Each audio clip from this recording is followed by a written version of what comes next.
केजरीवाल सरकार में मंत्री के तौर पर अगला चेहरा कौन होगा? वो किसी कोटे से होगा या अपनी योग्यता से? क्या सिर्फ एक मंत्री सरकार में जुड़ेंगे या कुछ चेहरे भी बदले जाएंगे? ये कुछ ऐसे सवाल हैं जो दिल्ली में नगर निगम चुनाव के नतीजों के आने के बाद सत्ता के गलियारों में सुर्खियां बटोर रहे हैं। मंत्री पद की जो कुर्सी खाली कराई गई वो संदीप कुमार की थी, जो उस वक्त सरकार में महिला एवं बाल विकास मंत्री थे। दूसरा वो एससी कोटे से भी थे, लिहाजा ज्यादा कयास लगाए जा रहे हैं कि आम आदमी पार्टी का नया मंत्री एससी कोटे का ही होगा। विधानसभा में संदीप कुमार के अलावा 11 और एससी विधायक हैं। इस कोटे से सीमापुरी के विधायक राजेंद्र गौतम का नाम सबसे ऊपर माना जा रहा है, लेकिन दावेदारी 49 दिन की सरकार में मंत्री रहे गिरीश सोनी, अंबेडकर नगर से विधायक अजय दत्त, करोलबाग से विशेष रवि जैसे चेहरों की भी मानी जा रही है। ये अलग बात है कि कैमरे से सभी बचते नजर आ रहे हैं।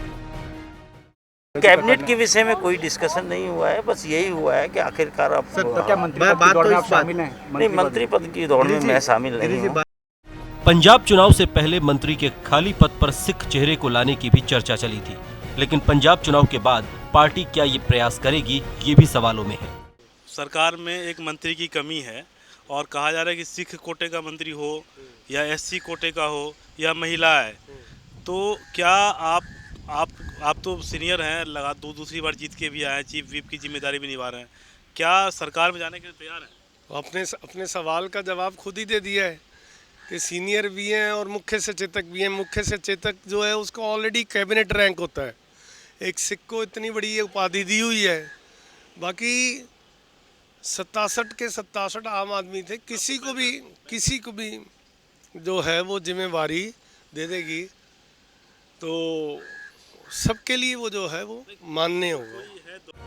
अब संगठन में बदलाव के बाद कुछ और समीकरण भी बनते नजर आ रहे हैं। सरकार के श्रम मंत्री गोपाल राय को दिल्ली प्रदेश अध्यक्ष बनाया गया है, लिहाजा चर्चा ये भी है कि संगठन की जिम्मेदारी दिए जाने के बाद उन्हें सरकार से मुक्त किया जाए। चर्चा इस बात की भी हो रही है कि विवादों में रहने वाले मंत्री को भी कुछ और जिम्मेदारी दी जाए, यानी सरकार में भी बड़े बदलाव हो सकते हैं।